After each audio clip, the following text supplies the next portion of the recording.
पालकमंत्री प्रताप सरनाईकांच्या दौऱ्याआधी महाविकास आघाडीकडून बॅनरबाजी, धाराशिव शहरातील रस्त्यांच्या कामांचं टेंडर 16% वाढीव दरानं देण्याचा बालहट्ट कोणाचा, सत्ताधाऱ्यांना सवाल. वाल्मिक कराडचा सिटी स्कॅन रिपोर्ट नॉर्मल, वैद्यकीय सूत्रांची माहिती.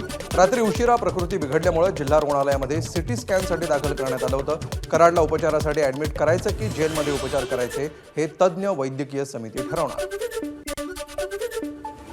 नाशिकच्या देवळालीतील पोलिसांनी हाणून पाडला दरोड्याचा प्रयत्न. दरोडेखोराने पोलिसांमध्ये झटापट, बंदूक खिशातून काढताना गोळीबार झाल्यामुळे दरोडेखोरालाच लागली गोळी. इतर दरोडेखोरांना पोलिसांनी पाठलाग करत घेतलं ताब्यात. भंडाऱ्याच्या खमारी गावामध्ये वाळू माफियाची नायब तहसीलदार आणि पोलीस पाटलाला धक्काबुक्की. वाळू रस्त्यावर टाकून ट्रॅक्टर चालक फरार. मोहाडी पोलिसात गुन्हा दाखल.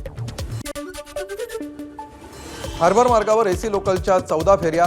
मध्य रेल्वेच्या अधिकाऱ्यांची माहिती. तब्बल 5 वर्षांनंतर मध्य रेल्वेनं पुन्हा हार्बर मार्गावर एसी लोकल सेवा सुरू करण्याचा निर्णय घेतला.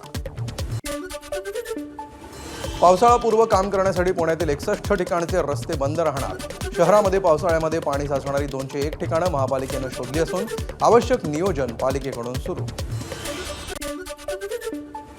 क्रिकेटर गौतम गंभीरला जीवे मारण्याची धमकी दिल्याचं प्रकरण. आरोपी पोलिसांच्या ताब्यात.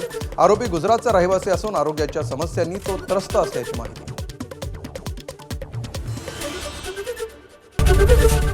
एबीपी माझा, उघडा डोळे बघा नीट.